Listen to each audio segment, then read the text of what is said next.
बंगाल की घटना के बाद लगातार झारखंड के भी डॉक्टरों में उबाल देखने को मिल रहा है। हम अभी खड़े हैं रिम्स अस्पताल के बाहर, जहां डॉक्टरों का जमावड़ा आप मेरे पीछे देख सकते हैं। जूनियर डॉक्टर, सीनियर डॉक्टर और जितने भी वर्क मेडिकल स्टाफ है वो सभी आज यहां पर खड़े होकर बंगाल की घटना का विरोध कर रहे हैं और ममता सरकार का विरोध करते हुए लगातार मांग कर रहे हैं कि जो इस तरह की घटना करने वाले आरोपी है उनको फांसी की सजा दी जाए। और उसी के साथ ही जितने भी आम लोगों का संगठन है वो भी यहाँ पर पहुँचे हैं और उनको समर्थन दे रहे हैं, क्योंकि डॉक्टर धरती के भगवान माने जाते हैं और डॉक्टरों के साथ लगातार मारपीट की घटना होना कहीं से जायज़ नहीं ठहराया जा सकता। मौके पर क्या कुछ कहा गया, आइए आपको सुनाते हैं। देखिए, बंगाल सरकार के लिए तो केंद्र सरकार से मेरा पर्सनल पॉइंट ऑफ व्यू है, जिस हिसाब से बंगाल सरकार ने सीबीआई का कार्रवाई अनुशंसा करी, उसके बाद 5000 गुंडों से हॉस्पिटल को गिरवा दिया।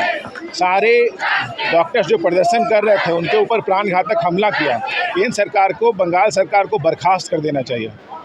वो डिज़र्व नहीं करते हैं एक राज्य चलाना।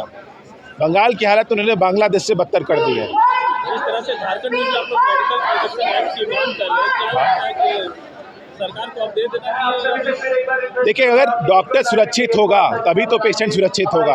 एक डॉक्टर अपनी पूरी ज़िंदगी देता है पढ़ाई करने के लिए, पेशेंट के सेवा करने के लिए। कभी डॉक्टर नहीं चाहता कि वो स्ट्राइक पे जाए या किसी तरह की पेशेंट को असुविधा हो। पेशेंट को असुविधा डॉक्टर का अंतिम ये रहता है। कभी नहीं कोई डॉक्टर नहीं चाहता कि पेशेंट को वैसा हो, किसी तरह की कोई प्रॉब्लम हो। लेकिन आज के दिन में क्या हो रहा है चारों तरफ, पूरे देश में क्या हो रहा है, आप लोगों से छुपा हुआ नहीं है। क्या करें हम लोग? कोरोना के टाइम में जैसे हर एक हॉस्पिटल एक प्रोटेक्टेड एरिया था, सरकार को, राज्य सरकार को भी और केंद्र सरकार को भी दोबारा से वही कानून डॉक्टर्स के लिए, हॉस्पिटल्स के लिए, स्वास्थ्यकर्मी के लिए लागू करना चाहिए। यही सबके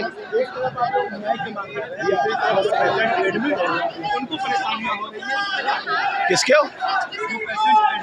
हाँ, नहीं, जो पेशेंट एडमिट हैं उनके लिए डॉक्टर्स काम कर रहे हैं। इमरजेंसी सेवा को इससे मुक्त रखा गया है।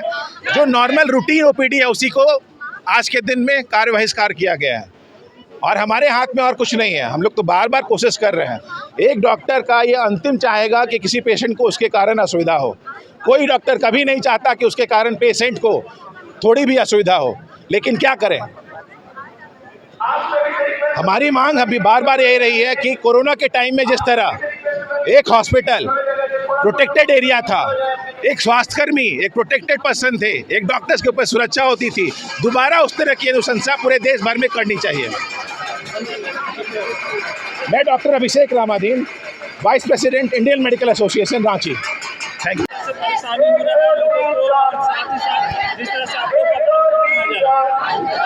बहुत दुखी मन से, बहुत क्षुब्ध हो के आज हम लोग सब यहाँ खड़े हैं। हम लोग गायनेकोलॉजिस्ट है रांची के, हम लोग भी आए हैं। हर डॉक्टर आज यहाँ पहुँचा है स्वतः होके। दुखी है कलकत्ता में जो हुआ है। हमारी छोटी छोटी लड़कियाँ, यंग डॉक्टर्स हैं, उन लोग को सुरक्षा के नाम पे उन लोग के पास कुछ नहीं है। यंग डॉक्टर्स पूरे दिन भर काम करती है, 36 घंटा 48 घंटा काम करते रहती है। उन लोग के लिए सुरक्षा प्रदान करना सरकार की प्राथमिक जिम्मेदारी होनी चाहिए। इस छोटे से एक बात के लिए हम लोग आज यहाँ खड़े हुए हैं।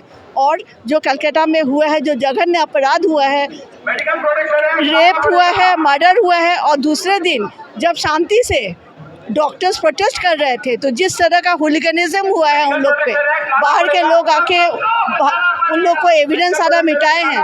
सारे चीज़ को लेकर हम लोग सरकार का हस्तक्षेप चाहते हैं और दोषी को फांसी हो, ये हम लोग चाहते हैं। और डॉक्टर ब्यूटी बनर्जी,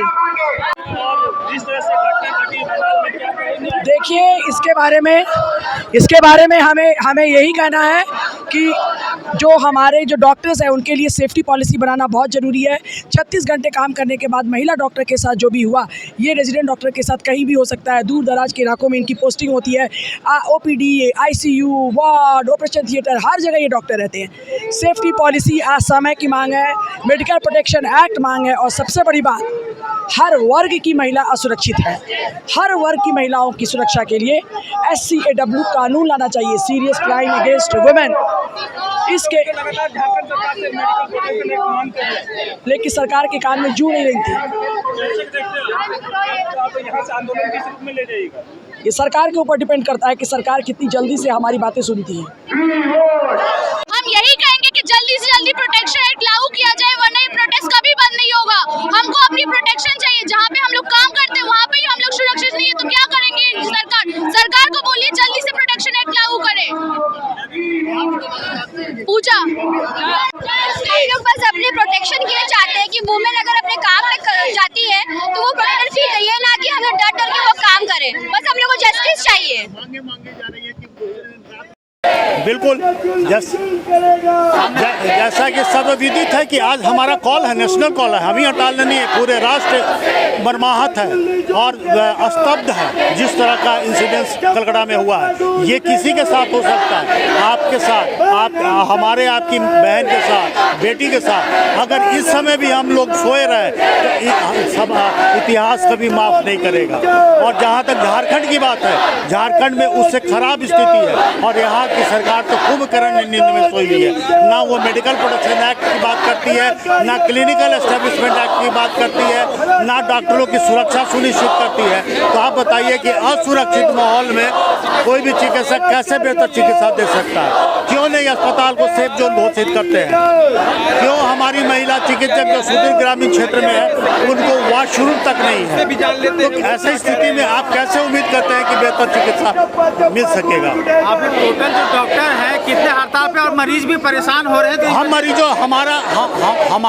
उनके प्रति हम संवेदनशील हैं, लेकिन सरकार मजबूर कर रही है हम लोगों को। हम लोगों के पास कोई ऑप्शन नहीं छोड़ रहा है। हम मारे जाएंगे तो आप चिकित्सा कैसे देंगे? हमारी बेटी बहन मारी जा रही है तो आप उनसे कैसे उम्मीद करते हैं? अगर आपके घर में कोई इंसिडेंस हो तो क्या आप सामाजिक कार्य में निकल सकते हैं? ये जो घटना ममता बन अब इससे दुर्भाग्यपूर्ण स्थिति जो उनका स्टेटमेंट आ रहा है, जो उनका एक्ट है, इससे और ज़्यादा और अब इसको क्या कर सकते हैं? आप खुद मीडिया वाले लोग ज़्यादा समझदार हैं कि देश को दुनिया को दिखाना चाह रही है, एक महिला मुख्यमंत्री होते हुए भी। सर, झारखंड में मेडिकल प्रोटेक्शन एक्ट की लगातार मांग कर रहे थे। 23 राज्यों में है, झारखंड में सरकार सोई हुई है। और अभी भी कल भी देखे हजारीबाग में राउंड देते हुए हमारे चिकित्सक हमारे साथ कर्मचारी संघ के लोग हैं, सबके सारे समाज के सब वर्ग क्यों आज मेरे साथ आए हैं? सारे लोग एडवोकेट संघ है, चैम्बर ऑफ कॉमर्स है, सारे लोग इसलिए मेरे साथ आए हैं क्योंकि वो समझ रहे हैं कि झारखंड में स्थिति वहाँ से भी खराब है और सरकार को इस पर तुरंत निर्णय लेना चाहिए, क्योंकि असुरक्षित माहौल में किसी से भी आप बेहतर चिकित्सा की उम्मीद नहीं कर सकते हैं और इसका खामियाजा जनता को भुगतना पड़ता है। जो आज हो रहा है इसकी जिम्मेदार सरकार खुद ही है। जनता को सरकार से सवाल पूछना चाहिए कि आप क्यों नहीं इस तरह का माहौल बनाते हैं ताकि निर्भीक होकर हमारे चिकित्सक जो है अपनी चिकित्सा सेवा जारी रखें। जनता को सरकार सुनी नहीं तो क्या आप लोग को सुनेगी? जनता की नहीं सुनेगी तो जनता आ रहा है ना। जनता को कौन नहीं सुन सकता है? जनता का अगर वो नहीं सुने, जनता नहीं सुनी तो वो फिर कहाँ रह जाएंगे कि उनकी कोई सुनने वाले लोग भी नहीं रहेंगे। इसलिए